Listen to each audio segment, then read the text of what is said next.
Hey everyone, Tim Schofield here. And 10 years ago today, Android was announced alongside with this phone right here, the T-Mobile G1. So this is the first Android phone. I want to go ahead and do an unboxing in honor of this 10th anniversary for Android. Now I'm not sure if any of you guys had this phone, I'm sure some of you did, but drop a comment, let me know if you ever used the G1, but I do have it in its original box right here, still works. Actually holds a charge, so I'm going to go ahead and do a special unboxing of the T-Mobile G1. Let's get started.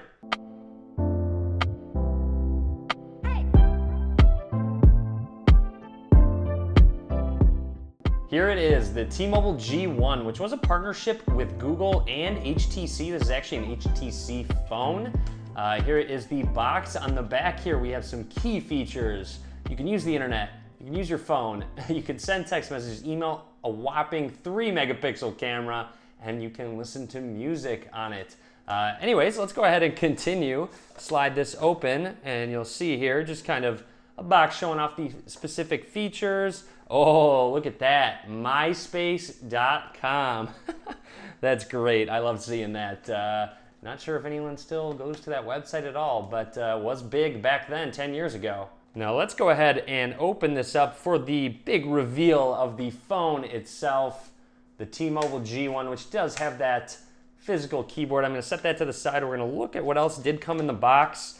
Looks like this says, use this card to record your Google email account information. That's pretty funny, actually, that they wanted you to just write it down so that you had it. Looks like some G1 tips and tricks, how to use it, the back key, all the different buttons. So just a tutorial on how to use the phone. Underneath here, we had the charging cable, which of course is an outdated cable, but hey, still works, still charged my G1.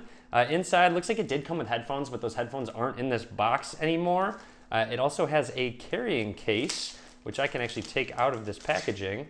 I don't think this was really ever used, but it did come with a carrying case that says G1 on it, so pretty cool.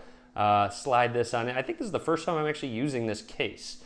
There you go. So it did come with a case that you actually had to slide the phone out of to actually use the phone. And funny enough, the G1 was way ahead of its time. Taking a look at the hardware, you'll see there is no headphone jack, just like phones out right now. It actually came with a dongle that you just connected to the bottom of the phone for a 3.5 millimeter headphone jack. So this is that adapter that you needed to use if you wanted to actually plug headphones into this phone. So crazy that the first Android phone didn't actually have a headphone jack. And in the box on this side, there is another compartment, I believe, with just a lot of booklets, terms and conditions, warranty, hotspot, and of course, your getting started guide, just a full book on the first Android phone. Really cool.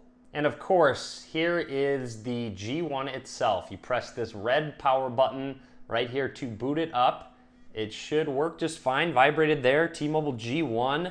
We could take a little closer look. You have a trackball, which you actually can press as well. A call button, home button, back button, and a menu button. So a good amount of buttons, and also, of course, that satisfying trackball. I think the style with the trackball, of course, came from BlackBerry. So I believe that just carried over because, of course, the BlackBerry phones were so popular back then. Now, as it still boots up, you can slide it out. The mechanism right here seems to be working just fine, actually. There's that Android splash screen, that very, very old one that they used to use.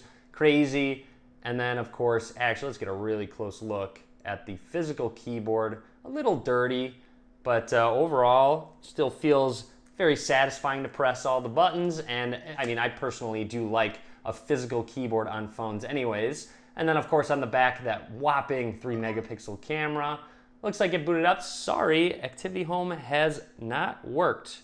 There we go. Looks like we got to force close right away. Of course, going to run into some issues with Google in partnership, but now we are all the way back home. It is fully booted up very quickly. Here is the bottom with the power adapter, which you can cover up. On the left side are your volume buttons. You'll see HTC right there as well. Flipping it over on the bottom right side, you do have a dedicated camera button to take pictures, or if I press it, it should open up the camera if I'm not mistaken. Looks like it did. It says, please insert an SD card before using the camera. So I might not even be able to take pictures without an SD card inside, but you can switch it up to record some video or pop it down, and you can press the button to take pictures, or of course tap on the icon here. It looks like it does not have zooming, any functionality like that, and we can go back home. Onto the home screen, it does have different pages that you can swipe between. You can swipe down from the top to get to your notifications, similar to how you still can on Android. You tap down here or swipe up, and you will get to all of your apps, which is a vertical scrolling page. You'll see here lots, Amazon MP3 that came with it, Google Maps, Google Talk. Look at all these old icons, and of course the Android Market, which is now known as Google Play.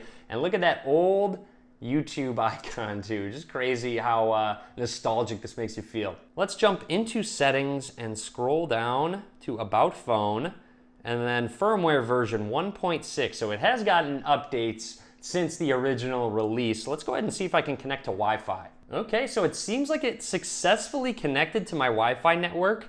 Let's go ahead and open up the browser, see how long this takes to load up. Of course, we have come a long way in 10 years. Just look at the speed of this loading up, and there it is. Internet access on it is working just fine. It's attempting to load up google.com, and it worked. If we go ahead and tap on this screen, a touchscreen keyboard pops up, or if you slide it open, that goes away, and you can say, hey everyone, thanks for watching. I'm really missing a lot of keys. I'm just trying to type really fast, but you'll see very bad typing there, but satisfying, of course, with the physical keyboard. Closing it will put it back into portrait mode. You can go all the way back home, and you can kind of navigate with this trackball. You'll see it will highlight things, so if I wanted to open up the market, I can go ahead and do so and press that trackball. I'm curious to see what's going to happen with the Android Market server area. They definitely just have the servers off, so it isn't going to load, but definitely nostalgic just seeing Android Market. Opening up Google Maps, it is working just fine. It does not have pinch to zoom. It seems like that must not have been there in that update. You'll see, of course, I am in Chicago, but if we wanted to zoom in on somewhere, maybe Las Vegas, we could go ahead and do so, and it does seem to be rendering fairly well. It is a little slow and laggy, but that's expected, but seems to have Google Maps working just fine. I'm sure all of these things are outdated and things have gotten updated, but pretty cool that still works. And of course, the last thing I'd like to try is going to YouTube. I am not sure if this app's going to work. Oh, it looks like it is. Let's see if it loads anything. This is crazy that this YouTube app is actually still going to work for me. It's taking a long time to load though. All right, so I don't think it's going to load. Nothing seems to be working within the app. So this is the app. Tapping on anything won't do anything. Searching doesn't do anything. If I go view all most viewed videos, it doesn't load anything. It says no videos found. So RIP to the YouTube app. Doesn't seem to be able to watch a video, but I guess you could do it in the browser if that capability is there. Definitely remember the old menu buttons where you can go to change your wallpapers. Let's take a look at the wallpaper gallery as well. They had a bunch of different ones. There we go. I'm sure these are all crazy high resolution. Of course, these are all 4K wallpapers, of course, for this gorgeous 4K screen. Actually, let's go ahead and grab the newest Google phone. And here is the Google Pixel 2 XL in comparison to the G1. Crazy how far Android has come, and just hardware on phones in general. Of course, big size difference between the two phones. The display technology is obviously crazy better. And then of course, if we wanted to grab the new iPhone XS Max, here's a look at that in comparison with the G1. So really cool. Just wanted to give you guys a look at the first ever Android phone and just kind of show it off compared to two different devices in honor of that 10th anniversary of Android. So hopefully you enjoyed this video. Good work, Google. You have really come a long way.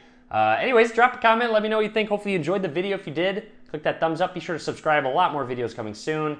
As always, guys, thank you very much for watching.